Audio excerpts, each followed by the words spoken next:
Olá, eu quero em primeiro lugar saudar você que nos assiste, agradecer sua atenção, e dar início a um novo programa de debates promovido pelo jornal Le Monde Diplomatique Brasil, em parceria com a TV PUC, com o Canal Universitário e com a TV dos Trabalhadores. Hoje nós trouxemos aqui 3 especialistas para debater o tema A Cidade do Capital e o Direito à Cidade. Um tema complexo, as regiões metropolitanas do Brasil agregam hoje uma boa parte da nossa população e as questões da condição, da qualidade de vida, são essenciais para a vida nessas grandes cidades. Nós trouxemos aqui então hoje, convidamos especialistas, queremos agradecer a presença a Daniele Klinkovitz, que é arquiteta e é a coordenadora geral do Instituto Polis, o Henrique Frota, especialista também em questões urbanas, advogado, e diretor executivo do Instituto Polis, e o Jorge Abraão, coordenador da Rede Nossa São Paulo. Muito obrigado pela presença de vocês, E para dar um esquenta, para a gente começar a nossa conversa, eu queria fazer uma pergunta genérica, dizendo assim: tem piorado ou tem melhorado a vida dos cidadãos nas regiões metropolitanas do Brasil? Por quê? Jorge, você quer começar dizendo alguma coisa sobre isso? Posso começar. Tem piorado a vida nas regiões metropolitanas do Brasil. E ela tem piorado porque, de uma maneira geral, a forma de governar esses espaços, ela está em descompasso com os avanços que nós temos percebido em várias áreas do mundo, na tecnologia, no que for. Mas nós ainda temos nas cidades uma forma de governar que é uma forma do passado, eu diria. É uma forma de governar em que os governos são centralizados, tomam decisões ouvindo pouco, dialogam pouco com a sociedade, e isso faz com que eles não consigam capturar, na verdade, a percepção do cidadão de uma forma geral. A desconexão hoje da política com a sociedade, ela é muito grande, e em momentos como esse isso faz com que os governos se distanciem. E as políticas públicas, na verdade, não sejam geradas para a maioria da população. As políticas públicas continuam, lamentavelmente, privilegiando os interesses privados em detrimento dos interesses públicos. Então, o desafio que a gente tem, e quando a gente trabalha lá na Rede Nossa São Paulo, um dos desafios que a gente tem é estimular, digamos assim, o aprimoramento da democracia, porque isso é uma questão que pode estruturalmente estar resolvendo o problema. E a gente tem trabalhado nessa questão de um eixo importante, e depois eu vou falar só de um segundo eixo, mas nesse eixo a gente está trabalhando em 2 vertentes: o estimular a democracia com base em trabalhando a política tradicional, a política representativa, e a gente faz com que estimula os governos, os prefeitos a criarem, a apresentarem um plano de metas para uma cidade. E esse plano de metas, e existe uma lei na cidade de São Paulo, mas existe uma lei também em 53 outras cidades do Brasil, que é importante, começou em São Paulo, mas hoje já está em 53 cidades do Brasil, e essa lei diz que um prefeito tem que apresentar um plano de metas em 90 dias. E esse plano de metas, ele deve, na verdade, ser composto pelas promessas que o prefeito fez durante a campanha e o programa que ele registrou legalmente.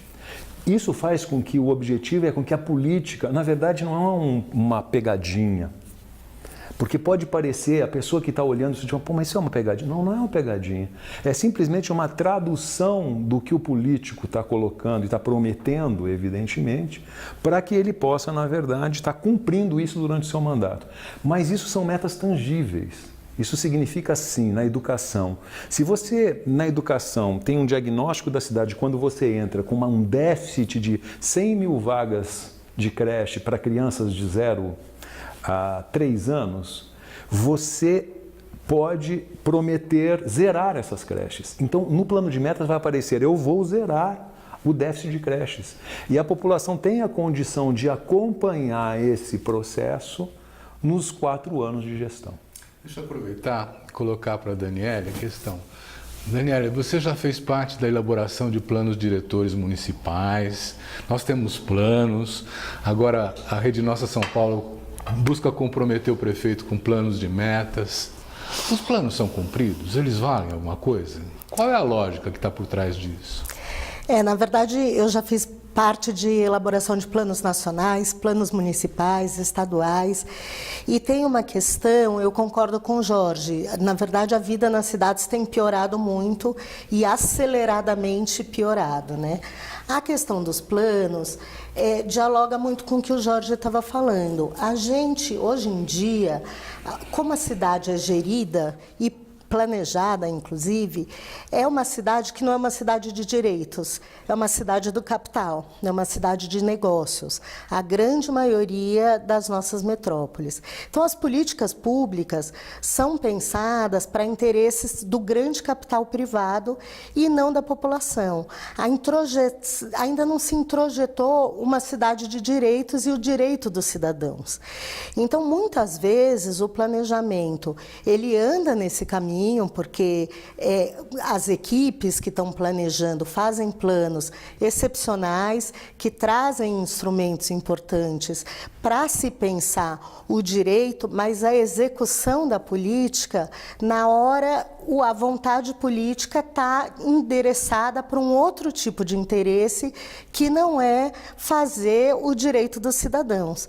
Porque a gente tem que ter consciência, no Brasil a gente não tem um volume de recursos, né, nem federal, nem estadual e municipal, capaz de transformar rapidamente as cidades, dividindo com todos. A gente tem que fazer escolhas. O planejamento e a execução das políticas públicas é um lugar de escolhas. E tem se escolhido, nas últimas décadas no Brasil, tem se escolhido o interesse do grande capital.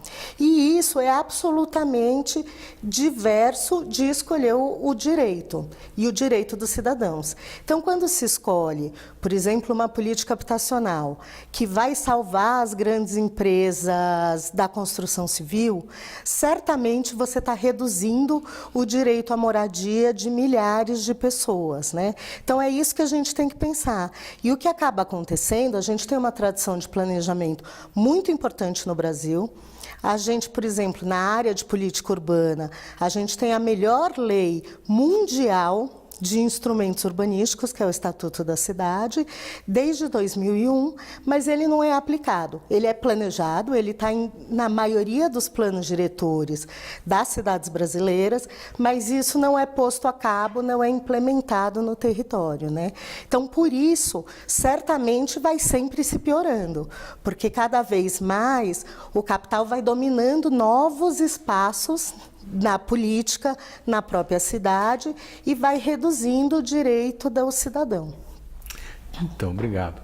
Henrique, eu queria te perguntar uma coisa, né? Nessa lógica de gestão dos governos, hoje em dia, o governo de São Paulo quer privatizar o metrô, privatizar o Parque Ibirapuera, privatizar tudo o que puder, não é? Quer dizer, como é que fica o cidadão numa situação dessa?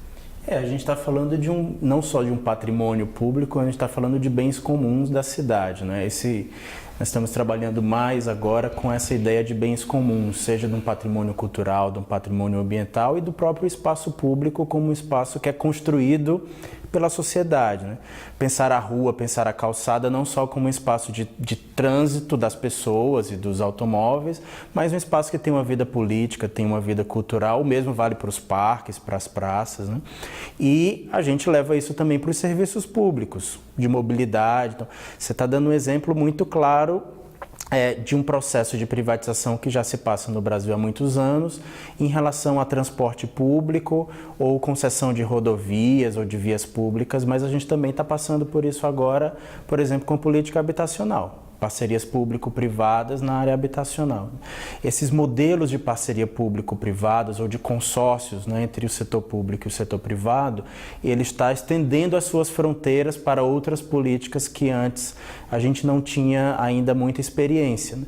Sempre foram muito mais comuns as parcerias público-privadas no setor de infraestrutura, por exemplo, e agora ele caminha para a política habitacional ou para a gestão do espaço público, né? Então, dependendo de como esses contratos acontecem, existem inúmeros instrumentos jurídicos, né, para esse tipo de situação, uma concessão para o privado, ou a privatização no sentido mais profundo da palavra, que é a venda mesmo do patrimônio público integralmente para o privado. Dependendo de como ela ocorra, ela não salvaguarda os direitos das pessoas que vivem na cidade. Desde o direito mais básico de acesso livre e gratuito a esses espaços, né? E é importante dizer que há sempre uma justificativa de eficiência e qualidade do serviço, né? Que a privatização ela gera um serviço melhor e um serviço mais eficiente. Não necessariamente isso acontece. Existem muitos estudos de setores em que não necessariamente a privatização levou a uma melhoria da qualidade do serviço. Às vezes há uma aparente melhoria, né? Equipamentos um pouco mais modernos, um desenho, um layout um pouco mais moderno, um design, mas o serviço em si não necessariamente significa que melhorou. E também não significa que para os trabalhadores e para as trabalhadoras que atuam naquilo, a privatização é melhor. Por exemplo, os trabalhadores e as trabalhadoras da linha 4 do metrô aqui de São Paulo não necessariamente têm melhores condições e os direitos mais respeitados do que o das linhas que são geridas pela companhia de metrô. Então, a privatização ela não é um processo automático em que eu vou ter um serviço melhor, mais eficiente e salvaguardar todos os direitos da população. Então, a maneira como ela é desenhada pode levar exatamente ao oposto. Então, mas olha, as nossas cidades, elas são polarizadas, elas são profundamente desiguais, né? Quer dizer, hoje em dia tem uma ocupação militar no Rio de Janeiro das favelas. Nos bairros de classe média você não vê nada, né? É como se reforçasse uma fronteira de segregação. Em São Paulo, se você sair do entorno dos rios, do Tietê, do Pinheiros, né? Quer dizer, nós começamos a ver uma periferia cada vez mais pobre, não é? Quer dizer, essa situação, ela vai continuar, ela vai se aprofundar, nós temos políticas para resolver isso, é um problema de gestão municipal. Jorge? Ela vai continuar se a lógica permanecer dessa forma. Por isso que eu dizia assim, Silvio, e ouvindo Daniela e Henrique, mas é assim que um caminho é estimular a participação da sociedade. Essa lógica vai mudar se a gente tiver uma participação da sociedade mais forte nos destinos da cidade. E para isso, os governos têm que criar canais também, têm que contribuir com os canais para estimular essa participação cada vez mais. Isso não é uma questão que surge do nada, isso é uma questão que também é estimulada, entendendo que um processo que tem a participação da sociedade é um processo que vai fazer com que haja uma cidade menos desigual, uma cidade mais equilibrada. Então, um caminho é governos estimularem, entenderem a importância desse processo e estimularem a participação. Lamentavelmente, por exemplo, aqui na cidade de São Paulo, nós tivemos recentemente uma redução dessa participação. Houve alguns conselhos do orçamento participativo que foi extinto. Houve um conselho, os conselhos participativos das prefeituras regionais foram reduzidos à metade, como numa ideia de que não há um funcionamento. E a gente sabe que para que essas coisas funcionem, elas têm que ter sentido, você tem que estimular, você tem que se utilizar das decisões que ali são tomadas. Então, existem caminhos para as mudanças. Nós não estamos nesse caminho na maioria das cidades que o Brasil tem. Um caminho é a participação. E eu diria, nós temos feito alguns mapas no trabalho da Rede Nossa São Paulo que tem mostrado que isso tem aumentado, isso tem se aguçado. essa desigualdade. Existe um número que é um número chocante, que é um número de idade de média de morte na cidade de São Paulo. No bairro mais rico, no Jardim Paulista, num dos bairros mais ricos, essa idade de média de morte é de 80 anos. Se você faz as contas de qual é essa média da morte. No Jardim Ângela, que também é um jardim, mas é Ângela, essa idade média de morte é 55 anos. Então você tem uma diferença de 25 anos em quase 25 quilômetros, eu diria. É como se você andasse 1 quilômetro e perdesse 1 ano de vida. Agora, por que isso acontece numa cidade tão rica como São Paulo?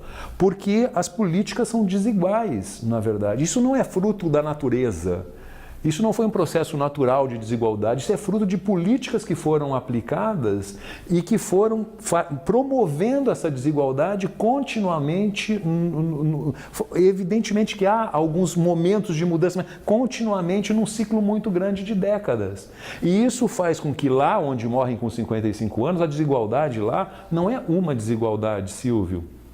Mas ela é uma desigualdade de renda, mas ela é uma desigualdade de educação, de saúde, de segurança, de assistência social. É um conjunto integrado de desigualdades. Onde se decide isso? No orçamento da cidade. Hoje, uma das lutas que a gente está tendo lá na rede é pedir um orçamento regionalizado da cidade. Por incrível que pareça, nós não temos.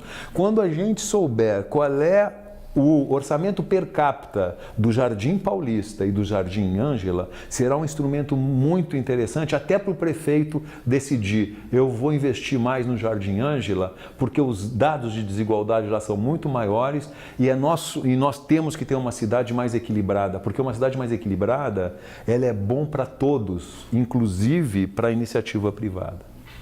Eu vou fazer uma provocação agora, obrigado por isso, porque os governos passam, né? Você tem um governo bom, você tem um governo mais ou menos, e quem vive na cidade continua aqui, né? Se a chave da questão é a participação,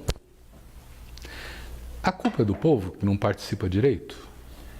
Eu queria que vocês reagissem a isso, né?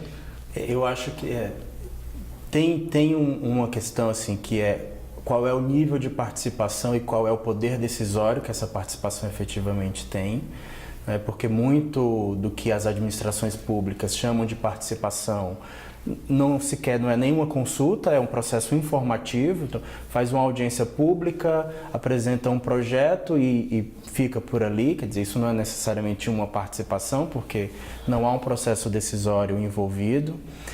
E eu acho que, além disso, tem as outras forças que operam no desenho da cidade, na gestão da cidade, né, nas políticas urbanas. As gestões públicas, de uma maneira geral, seja que cor elas têm, que bandeira partidária elas têm, elas sempre apresentam um grau de porosidade muito grande com os setores do capital, né, que é bastante heterogêneo, né? Não existe um capital, né? Não é um monolito, né, chamado capital. Tem o setor imobiliário, o setor de transporte, o setor automobilístico, o setor turístico, o setor de infraestrutura. Todos eles têm um grande índice de influência sobre as decisões do poder público. Passam-se as gestões e esse índice de influência pode aumentar um pouco ou diminuir um pouco, dependendo da tendência política de cada um dos governos, mas sempre há canais estabelecidos. Eles não têm necessidade de estar nos canais de participação. Não, né? É o que um professor do Rio de Janeiro chamado Carlos Weiner chama de a participação direta do capital. Enquanto nós sempre defendemos a participação direta da população por conferências, audiências, conselhos, né, das mais variadas ordens, o capital sempre teve um canal aberto de diálogo com esses governos.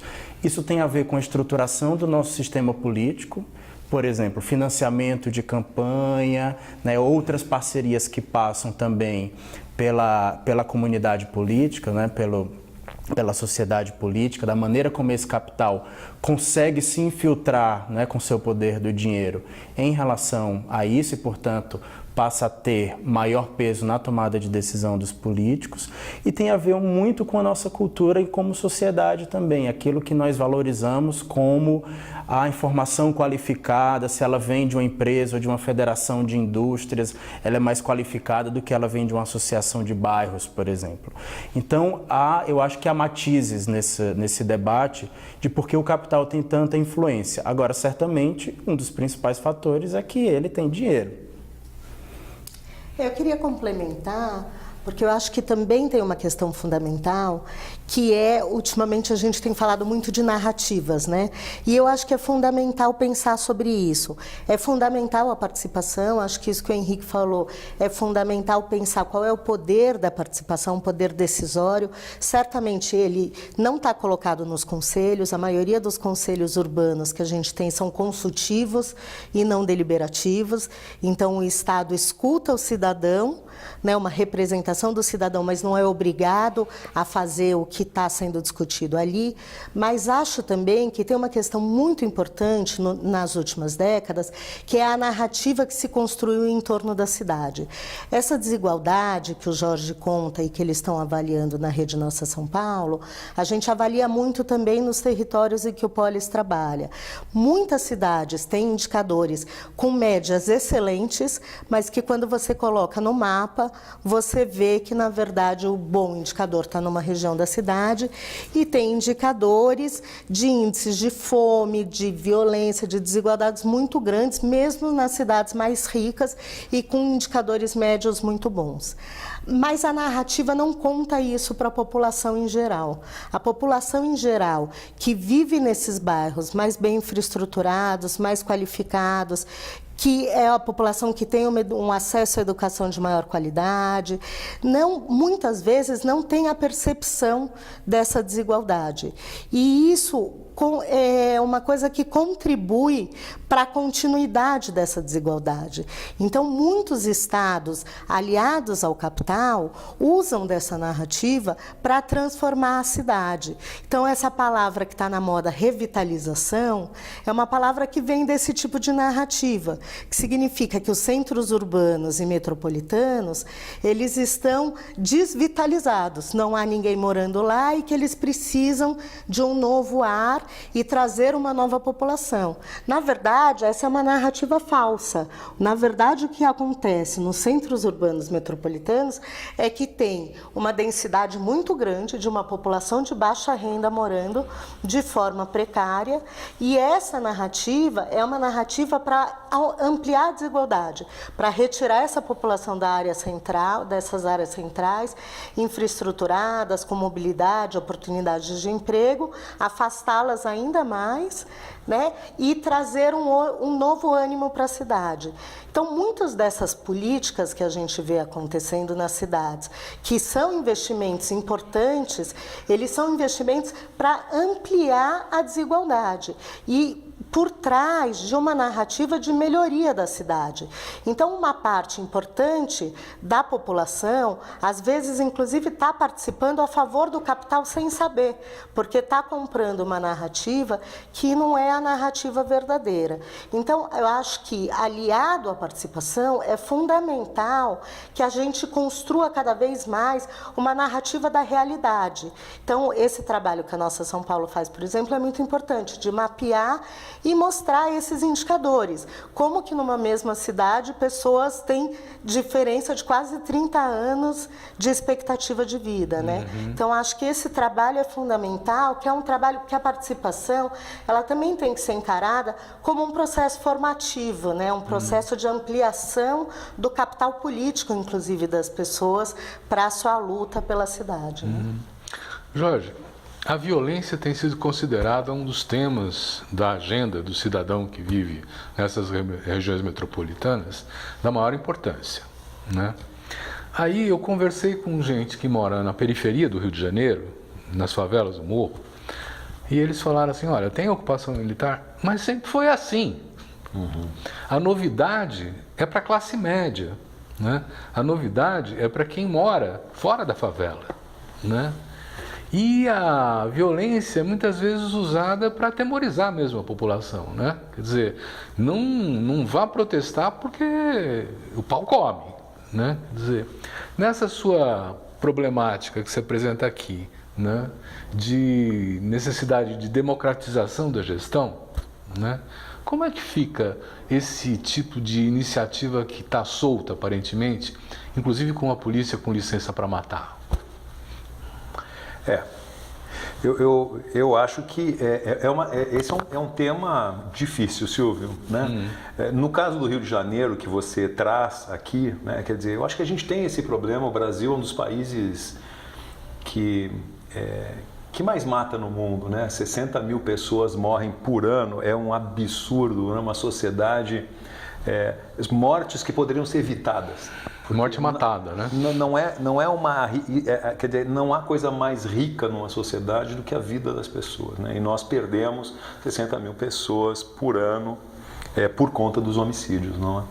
Agora, a questão do Rio de Janeiro, eu nem quero falar muito, mas porque eu acho que é um processo que foi uma utilização política de uma intervenção, é muito mais uma questão de política do que de segurança, né? Num momento em que se chaveia uma determinada agenda que estava indo para um lado de ações, de alguma maneira, que aparentavam ser negativas para a sociedade, como a questão da reforma da Previdência, e há um chaveamento para um combate quer dizer, uma melhoria da segurança, um combate à insegurança e tal, mas sem nenhum planejamento, sem nenhuma estrutura, e por isso que acabam acontecendo essas questões. Então é uma utilização política de uma intervenção que eu acho que não resolve nada para o nosso país se não for pensado de uma maneira mais estruturante, né? Mas eu acho que então essa questão nossa é uma questão muito mais complexa, essa questão dos homicídios no Brasil e o que acontece. E eu queria só fazer um gancho desse tema, se tu me permite, Silvio, mas é assim, porque eu acho que isso também tem uma relação muito clara com a desigualdade, né? Talvez o tema que às vezes a gente fica discutindo lá na rede, né? Talvez o tema mais importante que o Brasil tenha, um dos temas, para não dizer mas seguramente a desigualdade que a gente tem, né? Eu me lembro que desde adolescente, né, nas viagens que vão se formando o seu jeito de ver o mundo, uma coisa que chamava a atenção era como um país tão rico pode ter uma desigualdade tão grande. E esse processo continua se acumulando por muito tempo, né? E eu queria chegar num ponto só para dizer assim, e como é que a gente pode avançar nisso? A gente sabe como avançar nisso. A gente sabe como avançar. Porque para resolver a desigualdade, nós vamos ter uma capacidade de distribuição maior de renda. E o Brasil e o mundo, porque o Brasil é um dos mais desiguais do mundo, nós estamos entre os 10 países mais desiguais do mundo. O mundo também é muito desigual, mas a gente sabe onde estão os recursos. Nós precisamos, talvez, se eu pudesse simplificar, a gente não tem muito tempo, mas dizer assim, duas coisas. Uma delas é assim, os governos precisam mudar as prioridades. Os governos, eles podem tomar decisões, ele tem os recursos para tomar as decisões e saber onde investir. Quando você vê onde um governo está investindo, você está vendo se ele quer reduzir ou não as desigualdades, se ele quer atender o interesse da maioria da população, que é carente ou não. Vou dar um exemplo. Há 1 mês e meio atrás, 2 meses atrás, o prefeito Dória, o então prefeito Dória da cidade de São Paulo, toma uma decisão de investir 500 milhões de reais para o recapeamento das ruas da cidade. E no mesmo momento ele investe 150 milhões em educação. Ele dava um sinal da prioridade para onde ele estava colocando os recursos. Os governos, eu estou dando o exemplo de São Paulo, mas eu poderia dar o exemplo do país, do Brasil. Onde vão os recursos, você sabe onde você está colocando o recurso. Então, essa discussão de as prioridades que você dá, o tratar desiguais de maneira desigual, para que você consiga resolver essa desigualdade, é uma das grandes questões que nós podemos avançar. E eu fecho com a segunda. A segunda é, nós sabemos onde estão os recursos. Nós temos uma concentração de renda muito grande. Nós sabemos que 1% da nossa população detém o mesmo que os 99% da população e que os tributos são desiguais. Os mais ricos pagam menos tributos do que os trabalhadores. Então nós temos como inverter esse processo também. É possível inverter esse processo. E essa concentração, portanto, ela pode, seja pelo governo, seja por leis que de alguma forma façam simplesmente alguma coisa que eu acho que todos achamos que é justo. Quem tem mais, paga mais. E esse processo pode ter um grande volume de recursos que venha a ser investido nas questões fundamentais para a gente reduzir essa desigualdade, nas questões de assistência, nas questões de educação, nas questões de saúde, para que a gente consiga ter um patamar diferente dentro das cidades. Posso acrescentar uma coisa? Eu acho fundamental a discussão sobre desigualdade, mas eu acho fundamental a gente colocar um componente que pouco se fala, que é a desigualdade socioterritorial. Quando a gente está falando de desigualdade, a desigualdade de renda é fundamental. Mas essa desigualdade de renda está endereçada nas cidades brasileiras. Ela tem lugar, ela tem endereço. E se a gente não enfrentar pensando nisso, pensando que tem endereço claro, a gente não vai enfrentar a desigualdade. A gente está vendo indicadores do que, por exemplo? A gente teve um grande investimento na educação de terceiro grau, né, as pessoas que foram levadas para a universidade. Isso é fundamental, a gente tem visto avanços importantes. Mas esses jovens que foram pela primeira vez para a universidade continuam morando na favela com esgoto a céu aberto. Então isso, se a gente não enfrentar essa questão, a gente não enfrentará a questão da desigualdade e a questão da violência, inclusive, porque a violência também está endereçada. Quando a gente vê esses índices de violência, não são nos bairros de classe média e da elite que está acontecendo. Eles são nos bairros periféricos. Quem está sendo morto são os jovens negros brasileiros e que estão num lugar específico na cidade, que lhes cabe, né, segundo esse nosso arranjo urbano e das políticas públicas. Então as políticas públicas têm que enfrentar dessa forma. E a violência do Estado que tem sido colocada, na verdade, vai na contramão desse enfrentamento. A violência do Estado é para que permaneça, é para que essa população fique nesse lugar, continue morrendo, porque também, além dos índices de morte, de homicídios que a gente tem no Brasil, a gente tem grandes homicídios da polícia, é a polícia que mais mata no mundo e a polícia que também mais morre no mundo, porque também vem desses mesmos lugares, também está excluída socioterritorialmente. E a violência do Estado hoje em dia dialoga muito com isso, dialoga a política urbana e a política habitacional cada vez mais tem sido mais militarizada. Então, nas últimas semanas, a habitação entrou na moda por causa dessa tragédia que a gente teve em São Paulo com a ocupação. E o que a gente está vendo é que as respostas dadas são respostas militarizadas.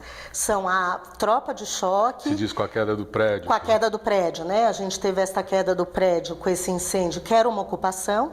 E a resposta do Estado... a resposta que o Estado tem dado a isso, em vez de ser uma política habitacional inclusiva, que pense isso, que pense por que tem essa ocupação, por que esses territórios estão assim e estão dando risco para a população, é uma política de militarização, de ir à tropa de choque, às ocupações, retirar as pessoas à força.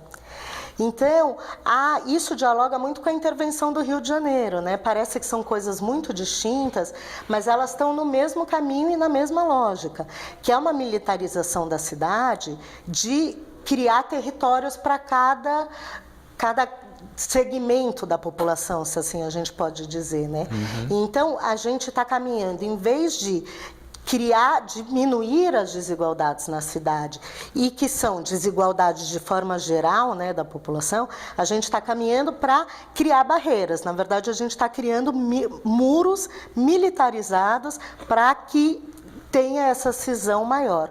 Ou o contrário também, o que a gente viu antes da militarização no Rio de Janeiro, com as UPPs, era, na verdade, uma certa limpeza daqueles lugares que tinham uma regionalização do tráfico de drogas para expandir o mercado imobiliário. Então, várias das favelas que tiveram UPP no centro e na região sul do Rio de Janeiro, elas foram ocupadas pelo mercado imobiliário. Então, são coisas que dialogam muito fortemente, né? Obrigado. Henrique. Nós temos uma emenda constitucional que foi aprovada de congelamento por 20 anos dos gastos públicos. A gente está falando que tem uma tendência de aumentar a desigualdade nas cidades porque não tem políticas para enfrentar isso, né?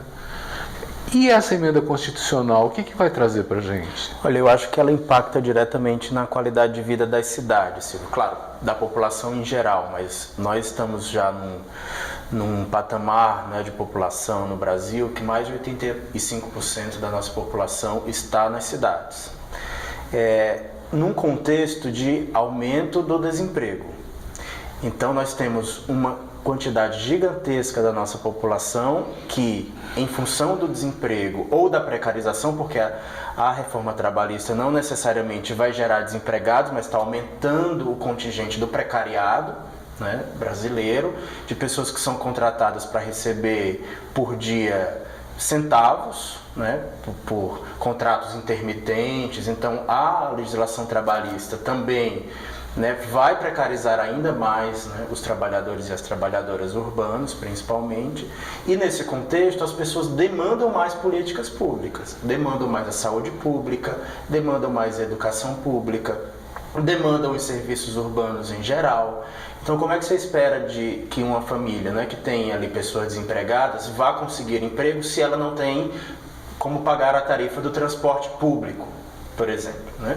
O transporte público ele não é financiado exclusivamente pelo usuário, é um modelo de financiamento em que tem uma parte do usuário que paga a passagem, que é a tarifa, mas o poder público também financia aquele sistema. Então, nós estamos falando de uma série enorme de serviços públicos, né, que a população depende, e a tendência desse contexto atual de crise e de desemprego é que a população dependa ainda mais desses serviços. E quando a gente tem uma mudança na Constituição que congela os gastos por 20 anos, o que nós estamos congelando os gastos para quem?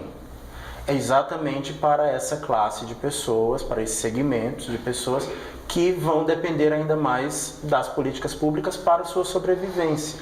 Nós não estamos falando necessariamente da classe média brasileira ou dos ricos no Brasil, porque essas pessoas sempre encontram as vias, né, de atender às suas necessidades pelo mercado. Mas nós estamos falando de talvez mais de 80% da população brasileira que não tem condições de fazer isso, atender plenamente às suas necessidades pela via do mercado. Então, o prognóstico para os próximos 20 anos em função da crise econômica que nós vivemos e do congelamento dos gastos públicos, a desigualdade vai aumentar. Nos últimos 2 anos nós já estamos experimentando agora novos índices de pobreza. O Brasil tinha saído do mapa mundial da pobreza e nós estamos voltando muito rapidamente ao mapa mundial da pobreza. Que são duas questões, não é? Enfrentar a desigualdade e ao mesmo tempo enfrentar a pobreza. Não são medidas, né, que solucionam as duas coisas. Nós sabemos que no Brasil nós conseguimos nos últimos 20 anos algumas medidas de enfrentamento da pobreza e não conseguimos reduzir a desigualdade. Os ricos continuaram enriquecendo, né? Então esse jogo do ganha-ganha, ele pode se dar inclusive nas políticas de enfrentamento da pobreza. O que nós temos que encarar no Brasil é isso que o Jorge coloca muito bem. Nós temos que enfrentar o grande problema da desigualdade e não só o problema da pobreza. Agora, o atual contexto com o congelamento de golpes vai piorar as duas situações. Tendemos a ser um país mais desigual, com maior desigualdade urbana, e voltaremos a experimentar índices de pobreza muito graves. Mas, Jorge, você tem sinalizado de uma maneira muito interessante e positiva que recursos existem, né? Aqui, por exemplo, nas grandes cidades, você tem também uma dívida ativa para ser cobrada, você tem o IPTU que não foi pago, você tem uma série de fontes de receita municipais que estão aí com um volume que é razoável, né? Esse problema é um problema de gestão ou é um problema de justiça? Quer dizer, onde é que nós vamos... De quem que a gente cobra que esse dinheiro não entra para defender o interesse público? Mas eu acho que esse problema é um problema político. Ele não é nem de gestão e nem de justiça, no sentido de que você tem que ter uma vontade política para enfrentar essas questões, porque, via de regra, essa questão dos impostos, que você coloca muito bem, Silvio, que não são recolhidos, o IPTU, a dívida pública. Essas questões estão concentradas numa classe que prepondera, uma classe que domina, uma elite no país, de empresas, de ricos, de super ricos, do que for. E o enfrentamento é muito difícil desses grupos, não é? Porque eles detêm força, eles têm força política, eles têm força para que não haja mudanças nas políticas públicas que possam enfrentar e efetivamente a gente conseguir recolher esses processos. Por isso eu digo, eu acho que um processo político em que a gente tenha mais participação e a gente tenha desejo dos governantes de avançar nessa direção, entendendo que isso é o melhor. Às vezes, quando eu penso assim, Silvio, eu falo, é tão insano você pensar que nós vamos conseguir ter essas desigualdades, permanecer com essas desigualdades por um prazo mais longo, quando vem políticas de congelamento que vão acirrar essa desigualdade. Fala assim, mas que visão de curto prazo? Eu acho que o lamentável, no fundo, a gente sabe que essas pessoas estão defendendo, a gente sabe que o Meirelles defende os interesses de poucos quando ele toma essa decisão, quando ele propõe essas decisões, ele defende o interesse dessas elites, no fundo, e dessas corporações. Mas mesmo essas pessoas, eu digo assim, pensar que um país em que abre mão, como diz o Henrique, de quase 80%, digamos assim, da sua população, do ponto de vista de riqueza, de atividade, se não quiser pensar na dignidade, porque eu acho que esse deveria ser o elemento transformador, mas se quiser pensar em mercado, você tira, digamos assim, do consumo 80% das pessoas, porque elas sobrevivem. Na verdade, elas sobrevivem. Então eu falo assim, mesmo as pessoas que têm a lógica de pensar no mercado, mesmo as pessoas, é um absurdo, as empresas vivem de ampliação de mercados. E nós temos 80% de pessoas no nosso país que, pela desigualdade, pela pobreza, pela incapacidade de nós conseguirmos com políticas resolver isso, estão fora do processo. Então eu digo assim, eu acho que existem mesmo caminhos para a gente avançar nisso e eu espero muito que esses processos participativos, né, os avanços das próprias eleições, eu diria, né, em que as pessoas amadurecem, que cada vez mais elas tenham um olhar para isso, possam estar, e a pressão da sociedade civil, da pressão da sociedade, possam avançar numa direção melhor. Nós temos vários colegas economistas, né, que fizeram estudos muito consistentes e mostram que todo esse discurso que se construiu da dívida pública brasileira e do déficit brasileiro, ele poderia ser resolvido não fechando a torneira dos investimentos, que é isso que a emenda constitucional propôs como a grande solução, né, acabar com os investimentos sociais, lembrando que é um discurso muito falso, muito falseado, porque na medida em que você evita investimento social, você também desmobiliza a economia. Esses investimentos sociais, eles fazem também com que a economia circule, mas os estudos de vários economistas mostram que a não tributação dos dividendos das empresas, por exemplo, a renúncia fiscal que nós temos no Brasil, a não cobrança, né, do que já está na dívida ativa, porque uma coisa é o que já consta na dívida ativa, outra coisa é a renúncia fiscal. Nós temos uma renúncia fiscal gigantesca no nosso país. O que é uma renúncia fiscal? A renúncia fiscal é quando o governo, existem, né, na nossa legislação diversas medidas que ou a própria Constituição torna imune aquela atividade econômica do pagamento de tributos, ou a legislação isenta, né, aquela atividade econômica de pagamento de tributos, mas há também situações em que o governo simplesmente não cobra, né? Então, quantos programas de refinanciamento fiscal, os famosos refis, nós temos? Praticamente, assim, são periódicos, né? Os grandes setores, eles já se planejam, né, financeiramente, economicamente, esperando o próximo refis. Então, quando se abate dívidas, quando se dá descontos de dívidas, há uma renúncia fiscal. O Estado resolve não cobrar aquilo que ele poderia cobrar. Então, inclusive, ao não fixar impostos, não criar novos impostos que a legislação permitiria que criasse, em relação aos dividendos, aos lucros das empresas. Os acionistas das empresas não pagam lucro, não pagam impostos pelos lucros. Então, isso já corresponderia, né, a um montante de recursos que não salvaria a crise econômica do Brasil por completo, mas ela daria uma resposta muito mais significativa, muito mais importante do que, por exemplo, a emenda constitucional de congelamento dos gastos. E não impactaria, o que é mais importante, na vida das pessoas que mais necessitam do serviço público. Então, é como a Daniele disse, tem uma construção de uma narrativa também que vende para a opinião pública uma solução que não é a solução verdadeira, mas ela beneficia alguém. Né? Alguns setores se beneficiam em função dessa medida. Então vamos passar a bola para a Daniele. Daniele, você sabe que acho que uns 2 meses atrás, em março, né, o então prefeito Dória, ele encaminhou à Câmara Municipal um projeto de lei de precarização da previdência do funcionalismo público municipal, né? E 100 mil servidores públicos cercaram a Assembleia e falaram, vocês não vão votar isso aí não, né? E houve uma decisão de que essa votação seria postergada por 120 dias. Quer dizer, eles tiveram uma vitória. Mas não é toda hora que você consegue mobilizar 100 mil, não é? Quer dizer, o Pedro Serrano, que é um jurista, que é inclusive professor da PUC, né? Ele levanta a questão de que quem é o fiel, o garante, vamos dizer assim, da Constituição, o garante dos direitos, é o próprio povo, né?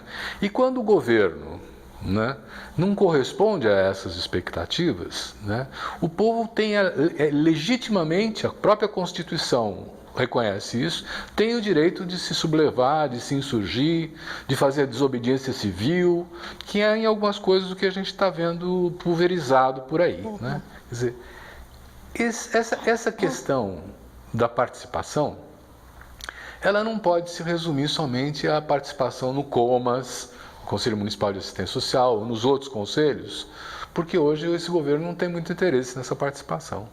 Qual é o caminho para buscar essa igualdade? Eu acho que cada vez mais é a sociedade civil tomar para si isso que você está falando. É a sociedade civil, de forma geral, organizada, e a população que está dispersa, acreditar nos seus direitos e lutar por eles, né? Esse exemplo que você deu da Previdência e dos servidores que foram lá é um exemplo incrível e que, na minha opinião, dialoga com ser uma política que é muito clara para o cidadão, para aqueles servidores. Eles entendem claramente qual é o impacto da redução e desse projeto de lei que foi enviado para a Câmara. Eu acho que cada vez mais, eu acho que a sociedade civil organizada tem um papel muito forte de ir trazendo isso para o cidadão, dialogando e mostrando o que significa isso, o que significa renúncia fiscal, né? Isso é tão difuso, tão abstrato, que é muito difícil que a população lute por isso. Mesmo pelos impostos, né? A gente viu nas manifestações de 2013, por exemplo, muita gente com cartazes contra os impostos. E, na verdade, os impostos são a base da nossa política social, né? Há países como a Dinamarca que o imposto é mais de 50% do salário da população, mas a população tem um serviço social para ela, né? Tem o famoso bem-estar social, que ela não precisa gastar com nada daquilo. Então, na verdade, ela está muito mais coberta do que nós que temos impostos menores, né, que pagamos menos. Então, eu acho que tem muita coisa interessante acontecendo. Eu acho que tem muitos coletivos, a sociedade civil cada vez mais está tendo noção dos seus direitos e lutando por eles. Eu acho que está se acirrando muito as dificuldades da população, essa desigualdade, e isso está despertando na população uma vontade de lutar pelos seus direitos. Mas eu acho que isso tinha que ser mais acelerado do que o processo que a gente está tendo, né? Porque a gente está tendo um processo autônomo, que está acontecendo naturalmente, ao mesmo tempo as perdas de direito estão sendo muito aceleradas, né? Então, a velocidade de um processo não tem combinado com o outro. Então, eu acho que cada vez mais a gente tem que ter organizações que ajude a população a lutar pelos seus direitos. Mas eu acredito muito, cada vez mais, na luta direta, porque eu acho que esses instrumentos institucionais de participação que a gente criou no Brasil, eles tiveram um ciclo muito importante, mas eles estão num momento em que o ciclo está diminuindo a força deles no país inteiro, né? Porque dependem muito da vontade política da gestão e de cada gestão que está lá. Porque a gente não, apesar de conquistar todo um arcabouço institucional para a participação, o poder decisório não foi colocado ali. Então, a gente ainda depende da vontade política. Então, eu acredito cada vez mais que a população tem que fazer isso. E a gente tem visto, só para terminar, experiências muito interessantes, inclusive de planejamento social, em que o planejamento e a proposta da política pública não sai do Estado, mas sai de uma organização social. Agora, a gente acabou de ver isso, por exemplo, aqui na região de São Paulo, no Campos Elíseos, que tem uma população em torno de 500 famílias. Não são as OS, né? Não são as OS. São famílias, 500 famílias mais ou menos, que estão ameaçadas de remoção imediata e que se juntaram com organizações da sociedade civil organizada, ONGs, academia, para propor uma alternativa diferente de política para o governo Dória. E propõe, inclusive, com viabilidade econômica, olhando quais são os fundos, mostrando que a sociedade tem o que dizer sobre políticas públicas, sabe como quer viver na cidade e que pode dialogar de outras formas, né? Daniela, você falou... Daniele, né? Você falou do quanto fica de imposto, né? Quer dizer, na Dinamarca, por exemplo, 70% fica com as prefeituras. O resto é que é dividido entre o governo do estado, né, e o governo da federação, quando é federação, né? Como é que fica o nosso pacto federativo nessa conversa de que nós temos que ter recursos nas cidades para enfrentar a desigualdade? Porque cada vez mais está parecendo que a agenda dessas grandes cidades também é uma agenda nacional, né? Quer dizer, Jorge, esse pacto federativo está concentrando mais recursos no governo federal do que antes, né? Verdade. Talvez esse seja um ponto-chave da discussão das cidades, Silvio, que você traz, porque é aquela história, a redução dos recursos reduz, os recursos que vêm, muitos já são carimbados, não é? A capacidade que você tem para investir depende muito dessa questão de uma rediscussão do Pacto Federativo, que eu acho que é uma coisa que todas as associações de prefeitos, né, têm isso como um ponto-chave para estar discutindo. Como rever isso, eu acho que isso é uma coisa que vem de um outro momento. As cidades acabaram ampliando, digamos assim, o seu espaço, né, com esses 85% da nossa população que mora nas cidades, né? Isso acabou ampliando e os recursos destinados não foram revistos. Lamentavelmente, eu acho, Silvio, que também aí tem uma componente política forte de subordinação, porque isso é utilizado, na verdade, para que você consiga fazer uma negociação, né, com trocas políticas efetivamente, e nas eleições muitas vezes as cidades, os prefeitos têm um papel chave na reprodução dos processos eleitorais. Então você faz um jogo de trocas no sentido de investimento, mas com compromissos políticos, e uma repactuação daria uma autonomia maior, que é o que a gente tem que lutar para, se a gente quiser ter um país mais democrático. Mas eu acho que por trás dessa discussão tem uma componente política que eu espero que a gente tenha capacidade de enfrentar aí nos próximos anos. Eu acho que esse tópico também revela, Silvio, um pouco a nossa incapacidade de superar uma trajetória política histórica do país, né? Em que as grandes transformações no desenho do Estado brasileiro partiram do centro sempre para a periferia, da elite sempre para a população. Então, a estruturação da Federação Brasileira, ela partiu do poder central. que obviamente reservou para si a maior parcela do poder e do dinheiro. Os municípios foram se tornar entes federativos com a Constituição de 88, isso é muito recente, considerando toda a história do país. Entretanto, é para o município que a população demanda, em geral, a maior parcela dos serviços. Nós estamos chegando no final do nosso programa, uma hora passa super rápido, né? E eu imagino que o nosso telespectador está preocupado se tem algum caminho, não é? Como é que nós saímos disso? Eu queria dar 1 minuto para cada um de vocês para poder dizer qual é o caminho que enxerga para a gente superar esse momento. Eu vou precisar cortar em algum momento porque nós estamos ao vivo, então... Eu posso começar então. Então vou vai. pegar esse 1 minuto. Bom, vamos votar bem. E eu queria chamar a atenção para uma coisa, porque isso pode ser um clichê, mas votar bem em deputados e senadores. Vamos pensar que o voto no deputado e no senador é tão importante quanto o voto no presidente. Nós não damos a essa atenção normalmente no nosso voto. Nós vamos ter eleições agora, nesse ano. Se nós nos preocuparmos em verificar a trajetória dos candidatos, se nós nos preocuparmos em verificar a sua história, em verificar o que eles estão propondo, para ver se estão alinhados conosco, eu não estou falando de cores de partido, aqui eu estou dizendo assim, algo que estejam alinhados com os nossos desejos, nós vamos ter um voto consciente. Não vale mais ligar na última hora e pedir para um amigo dizer em quem ele confia. Nós temos essa responsabilidade e eu acho que a gente tem a chance. A gente viu no Brasil que foi o Congresso que foi o responsável por essas mudanças, na maioria dos casos ruins, que nós estamos observando hoje no Brasil. E é uma chance que nós temos nas eleições. Obrigado. Daniele.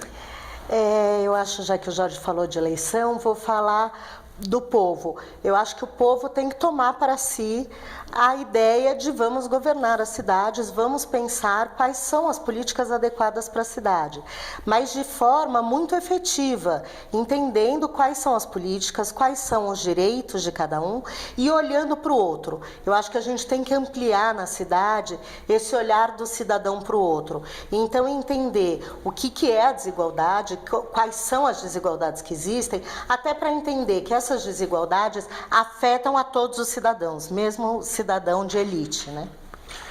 Eu acho muito difícil sempre esse tipo de pergunta que você faz, se tem um caminho, qual é a solução, porque, obviamente, para os problemas complexos não existe um caminho ou uma solução, né?